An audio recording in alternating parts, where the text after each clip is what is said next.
Hi, hello! My name is Eric, not real Eric, and in this video I'm going to show you how to use a dance pad as a controller for the Nintendo Switch 2. Dance games are not for me. I have no sense of rhythm, and I have 2 left feet. The high skill ceiling of these games can be pretty intimidating, which is why I'm glad for the accessibility of Dance Dance Revolution Mario Mix. Mario Mix is the GameCube's very own dedicated Dance Dance Revolution title. It released with the GameCube cable dance pad controller, and it got me thinking, could a similar GameCube-style dance pad controller work on the Switch too? That's where the Ostent dance pad for Wii and GameCube comes in. This dance pad is available on Amazon and features a GameCube-style cable, which is exactly what we're going to need for our next piece of hardware, the 8-bit Do G-Bros adapter. The 8-bit Do G-Bros adapter allows for original wired GameCube controllers to connect to the Nintendo Switch 2. This is how we're going to connect our GameCube dance pad to our console. But make sure you update it to the latest firmware for use on Nintendo Switch 2. Now, I understand some of you may already have Nintendo's official GameCube controller adapter for Nintendo Switch, which was released alongside Super Smash Bros., but unfortunately, Nintendo's official adapter cannot read the Ostent dance pad. That leaves us with the G-Bros adapter, which can recognize our dance pad. Next, just pair the adapter and connect the dance pad. One thing to note, while testing the inputs, I noticed that once I pressed a button, it seemed to hold that button and immediately kick me out of the Switch 2's input tester, so I had to be pretty quick when demonstrating which buttons were actually being recognized. Now, let's get to some gameplay.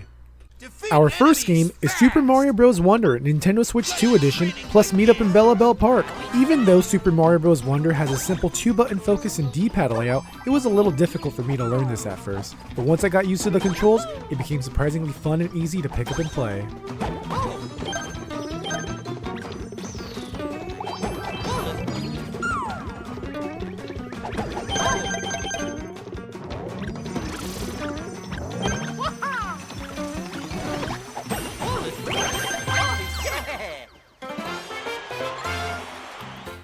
Our second game is Pokémon FireRed on the Nintendo Switch.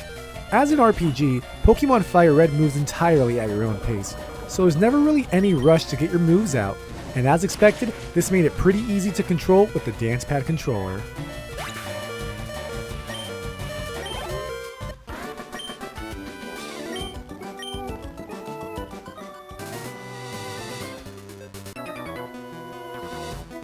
Our third title is Star Fox on the Nintendo Switch 2. Without analog control, actually moving our ship isn't going to be possible with just a dance pad, so our options are pretty limited here. All we can really do is fire our lasers, use bombs, perform a flip, brake, or boost.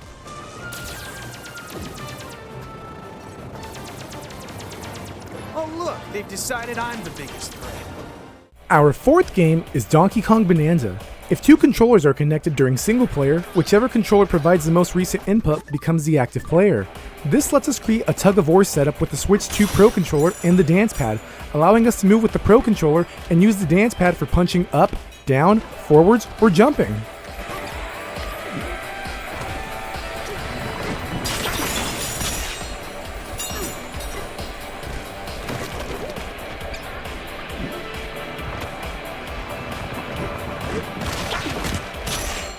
Our fifth game is Kirby Air Riders. This one was tough to learn for me at first, but once I got the hang of the controls, I was able to make steady progress through the road trip mode without too much trouble.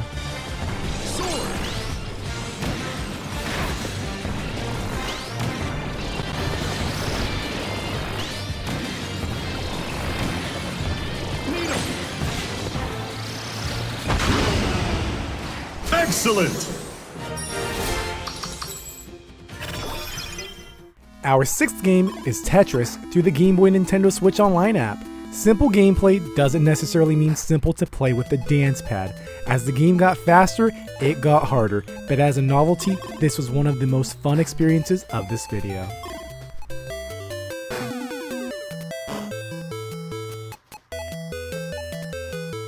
Our seventh game is Punch-Out through the NES Nintendo Switch Online app. This is easily the standout of the entire showcase. Dodging and throwing punches with the dance pad was hilariously fun, and it actually reminds me of Punch-Out for the Wii, which lets you play with the Wii balance board. And if you haven't checked it out already, check out my video on the Wii balance board working with the Nintendo Switch 2 here.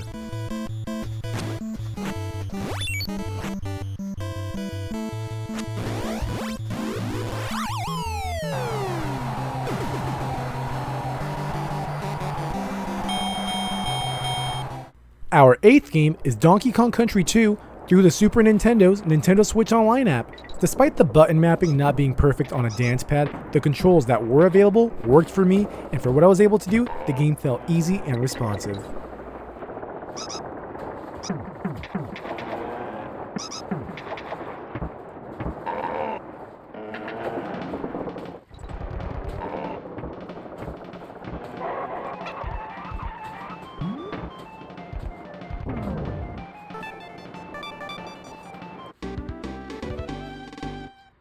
Our 9th game is Kirby 64 The Crystal Shards through the Nintendo 64's Nintendo Switch Online app. Not many N64 games make much use of the D-pad, so I was glad to find a setup that actually worked with our dance pad controller. It took a little time to learn, but after a few minutes, I was even able to take on a boss.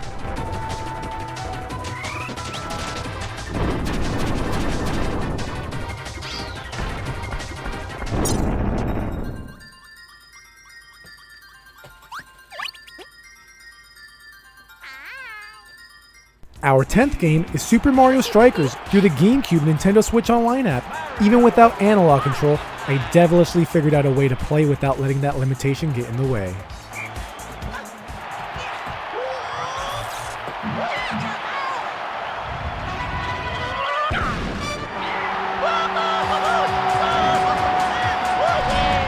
Our 11th game is Mario Tennis Fever.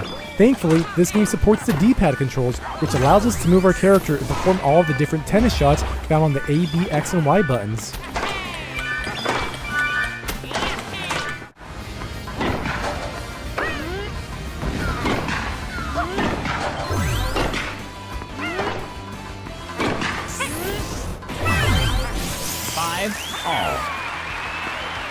Our 12th game is Splatoon RAIDERS. Without analog controls, we can't meaningfully play this game. We can use our gadget with the A button, perform a bot hop, and call over our deep cut member, but without a way to control the aim, we're pretty limited.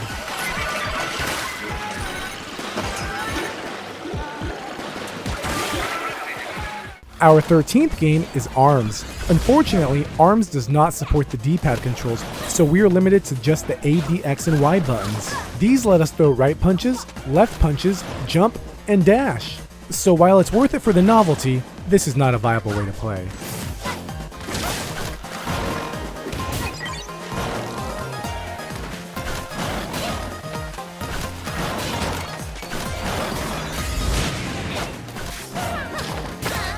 Our 14th game is Rhythm Having Groove.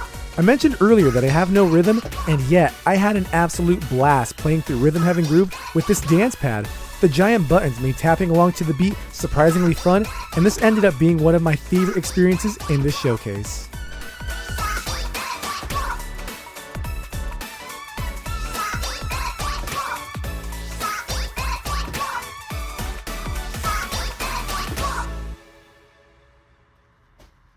Our final game is Mario Kart World. Without analog controls, this is another game we can't meaningfully play. We can accelerate, brake, look backwards, rewind, pause, and even navigate the menus, but without a way to steer freely, we can't actually drive.